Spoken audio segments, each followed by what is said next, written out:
अघोरी शब्द संस्कृत शब्द अघोर से लिया गया है, जिसका अर्थ होता है भयरहित या ना डरने वाला।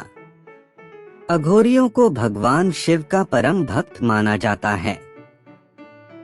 यह सांसारिक और गृहस्थ जीवन से दूर रहकर शिवजी की भक्ति में लीन रहते हैं। अघोरी माता काली और भगवान शिव के भैरव अवतार को अपना गुरु मानते हैं। जिस तरह से भगवान शिव और माता काली अपने शरीर पर मुंडों की माला यानी कपाल धारण करते हैं, उसी तरह से अघोरी भी मुर्दों का कपाल पहनते हैं। भगवान शिव की तरह अपने शरीर पर श्मशान की भस्म लगाते हैं। अघोरी के अनुसार शिव स्वयं में संपूर्ण है और जड़ चेतन समस्त रूपों में विद्यमान है। इस शरीर और मन को साध कर और जड़ चेतन और सभी स्थितियों का अनुभव करके और इन्हें जानकर मोक्ष की प्राप्ति की जा सकती है। अघोरी अपना ज्यादातर समय तंत्र साधना करते हुए ध्यान में लीन रहकर बिताते हैं। पुनर्जन्म के चक्र से मोक्ष प्राप्त करने के लिए तपस्या में लीन रहते हैं। अघोरी तांत्रिक अभ्यासों का पालन करते हैं, जिनका उद्देश्य शरीर में ऊर्जा को संचित और निर्दिष्ट दिशा में चलाना होता है। इन अभ्यासों में विशेष मंत्र, मुद्रा, हस्त चिन्ह और अनुष्ठान शामिल होते हैं। उनके अनौपचारिक अभ्यासों के कारण अघोरी अक्सर गलत समझे जाते हैं। उनके दृष्टिकोण को समझने के लिए खुले मन से उन्हें अध्ययन करना और उनके अभ्यासों के गहरे संदर्भ को समझना महत्वपूर्ण है। कुछ अघोरी साधक प्रसिद्ध समाज से छिपे रहने को पसंद करते हैं और सामान्य समाज से अलग रहते हैं।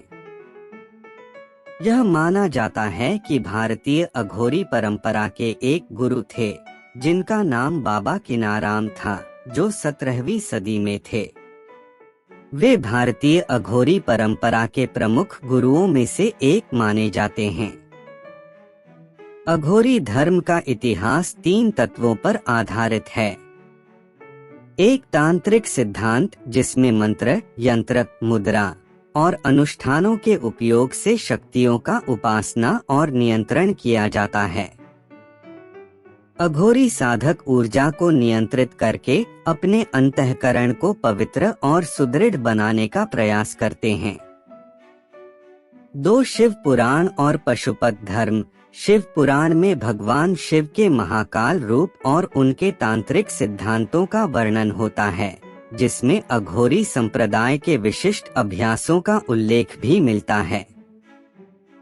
3 वाम मार्ग के अनुसार सांसारिक बंधनों से मुक्त होने का प्रयास किया जाता है। वाम मार्ग में शक्ति की उपासना, राहु तथा केतु के साथ संबंधित कार्य और विशिष्ट अनुष्ठानों को प्राथमिकता दी जाती है।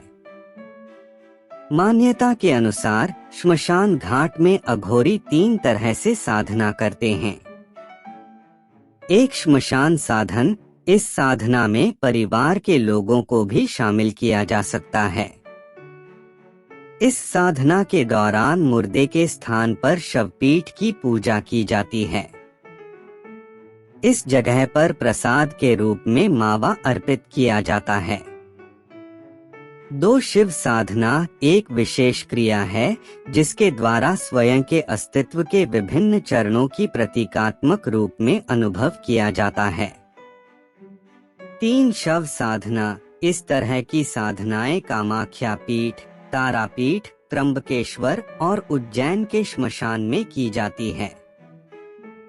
अघोरी जब शव के ऊपर पैर रखकर साधना करता है तो वह शिव कही जाती है।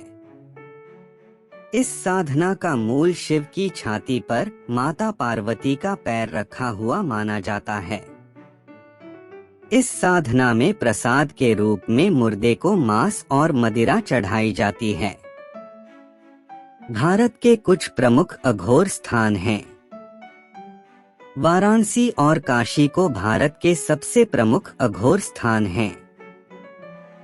भगवान शिव की स्वयं की नगरी होने के कारण यहाँ विभिन्न अघोर साधकों ने तपस्या भी की है।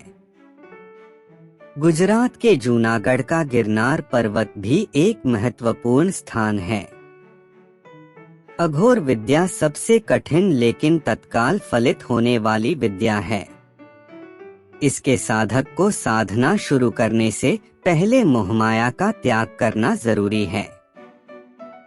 मूल रूप से अघोरी उसे कहते हैं जिसके अंदर से अच्छे बुरे, सुगंध दुर्गंध, प्रेमनफरत, ईर्ष्यामोह जैसी सभी भावनाएं मिट जाएं।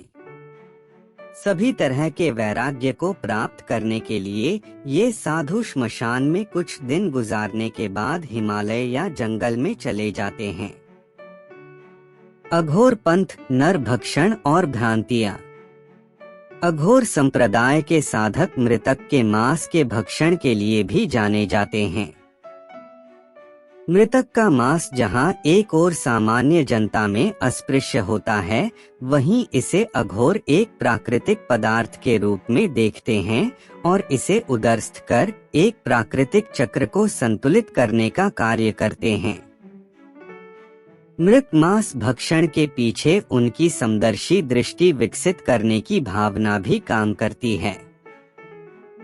लोकमानस में अघोर संप्रदाय के बारे में अनेक भ्रांतियां और रहस्य कथाएं भी प्रचलित हैं।